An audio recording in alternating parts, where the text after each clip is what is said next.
వంతు కృషితో ఈ ప్రాంతాలకి ఎంపీగా ఉన్నాము కాబట్టి ఖచ్చితంగా అభివృద్ధి కార్యక్రమాల్లో కూడా మేము పంచుకుంటామని తెలుపుతున్నాము. దర్శిలో ముఖ్యంగా డ్రైవింగ్ ఇన్స్టిట్యూట్ అనేది ఒకటి పెండింగ్ అదే ఉన్నదని చెప్తుంటారు. ఉన్నప్పుడు లక్ష్మి గారు దానిని రాష్ట్ర ప్రభుత్వం నుంచి దానిని కేంద్ర ప్రభుత్వం పంపించిన తర్వాత దాన్ని త్వరితగతిన శాంక్షన్ తీసుకొచ్చేదానికి నా వంతు కృషి చేస్తారని మీకు సభాముఖంగా ఒకటి తెలుపుకుంటూ చాలా చక్కటి కార్యక్రమం. పార్టీ వ్యవస్థాపక అధ్యక్షులు మాజీ ముఖ్యమంత్రి వర్యులు అదేవిధంగా నటరత్న పద్మశ్రీ డాక్టర్ ఎన్టీ రామారావు గారి విగ్రహావిష్కరణ కార్యక్రమాన్ని చాలా గొప్పగా జరిపినందుకు ఇక్కడ తెలుగుదేశం పార్టీని మనస్ఫూర్తిగా అభినందన తెలియజేస్తా ఉన్నాం. దర్శి కాన్స్టిట్యున్సీలో కొన్ని అభివృద్ధి కార్యక్రమాల్లో పాల్గొనడానికి ఇక్కడికి వచ్చాము. ముఖ్యంగా దర్శికి డివిజనల్ ఆఫీసు దాదాపు 4.5 కోట్లు పెట్టి కడుతున్నాం ఇక్కడ.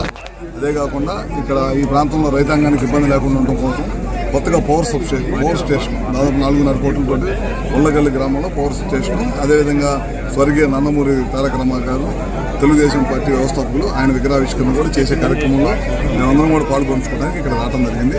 వాళ్ళన్నీ కూడా అభివృద్ధి కార్యక్రమాలు చేస్తాం. ఈ ప్రభుత్వం వచ్చిన తర్వాత సంక్షేమ కార్యక్రమాలు అదేవిధంగా అభివృద్ధి కార్యక్రమాలు చాలా పెద్ద ఎత్తున చేస్తాం, ముందుకెళ్తాము. మీరు ప్రజల వద్దకే పాలన అనే విధంగా పార్టీని ముందుకు తీసుకెళ్లారు. ఆ పార్టీ సిద్ధాంతాల్ని ఎంతో చక్కగా అలాగే గౌరవ ముఖ్యమంత్రి చంద్రబాబు నాయుడు గారు, నారా లోకేష్ గారు ముందుకెళ్తున్నారు.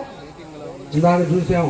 మా ఒంగోలు అయితే ఒక పువ్వు వేపింది. నేను ముందుగానే మా పోలీసు వాళ్ళు వాళ్ళందరినీ పెట్టేసి పూలు అనేది దగ్గరికి రాని, అలాంటిది తట్టలు తెచ్చి పూలు వేశారు. ఆ పూలు మీకు వేసేటప్పుడు సంతోషం ఉంటుంది, లోపల మాకు ఆ క్షేమంలో ఎన్ని పుట్టేటప్పుడు మా బాధలు అవన్నీ కూడా ఎంత ఇబ్బంది ఉంటుందో మీకు అర్థం కాదు. అందుకని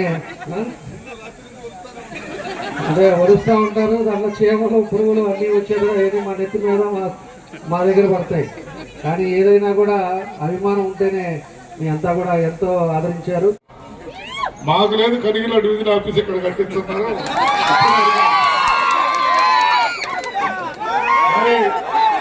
నాకన్నా చిన్నదే మా పాప లాంటిది.